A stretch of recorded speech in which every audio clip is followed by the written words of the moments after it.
Trečias skyrius. Močiutė. Kai buvau vaikas, melsdavausi. Kiekvieną sekmadienį eidavau į bažnyčią kartu su savo močiute. Mano močiutė buvo uola. Vaikystę praleidusi Sibire, ji tapo mūsų šeimos, giminės vadu, ideologė ir mano didžiausiu autoritetu. Jie ištrėmė į Sibirą dar vaiką. Jos vaikystė praėjo pusnyse, taigoj, skurde, skausme ir baimėje. Močiutės istorijos nusipelno atskiros knygos, ne tik todėl, kad jos kraupios ir tragiškos, bet ypač dėl to, kad jos yra viltingos ir net stebuklingos. Todėl, kad jas būtina prisiminti. Nevalia pamiršti, kokie žiaurūs gali būti žmonės, bet ir kokie geri. Kaimynai gali užduoti, o kalėjimo sargybiniai gali išgelbėti mergaitę pasiklydusią naktį per pūgą stepėje. Tikėjimas ir katalikų bažnyčia buvo mano močiutės gyvenimo ramstis. Ji meldėsi, lankė bažnyčią ir vesdavosi tenai mane.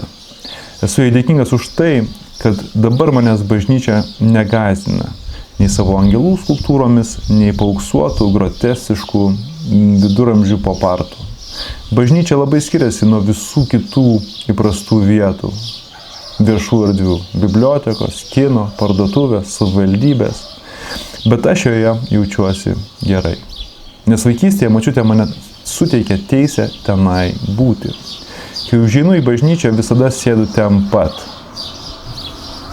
Dešiniai pusėje, trečioje eilėje, idealiai šalia kolonos.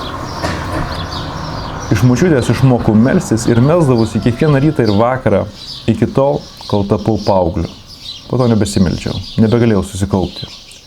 Pradėjau melstis vėl tik tai po 30 metų, tada, kai mano močiutė mirė.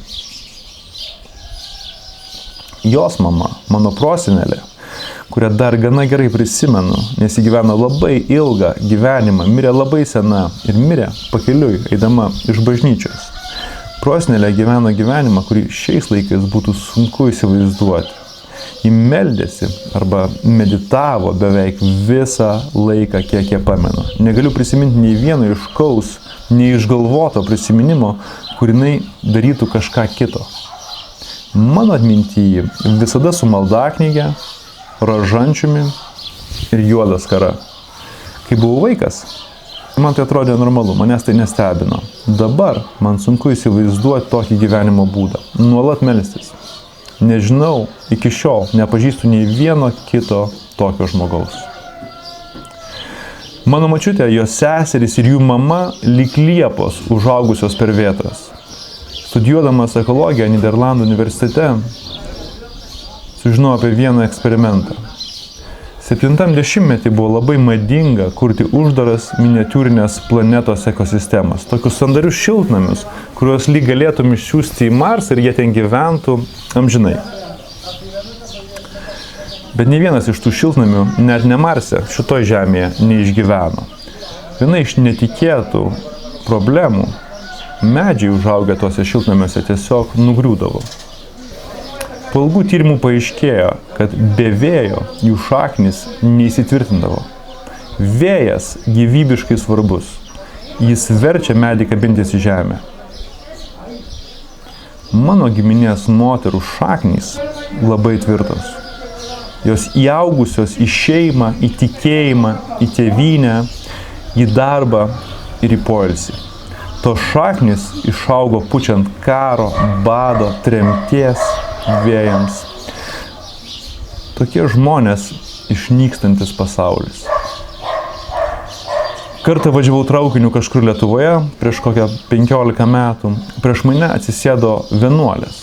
Kaip paaiškėjo vėliau, kad iš motinos Terezės vienuolyno, iš Indijos. Bet kalbėjo lietuviškai. Atvažiavo padėti lietuviams. Sakė, kad Lietuvos kaimuose daug šeimų prasigėrė, daug likimo išblaškytų ir kad daugelis tų šeimų laikosi ant moterų, močiučių pečių. Vyrų anot jų nebėra. Jie silpni, praradę viltį, protą ir gyvenimą. Paklausiau, kodėl taip yra? Ąžuolai po liepomis neauga, atsakė viena iš jų. Ar stiprus žmogus būtinai užaugins silpnesnį?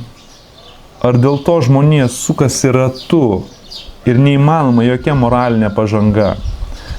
Ir ar blogos aplinkybės būtinai užaugins stipresnius vaikus ir žmonės? Nežinau. Nemanau, kad viskas taip paprasta.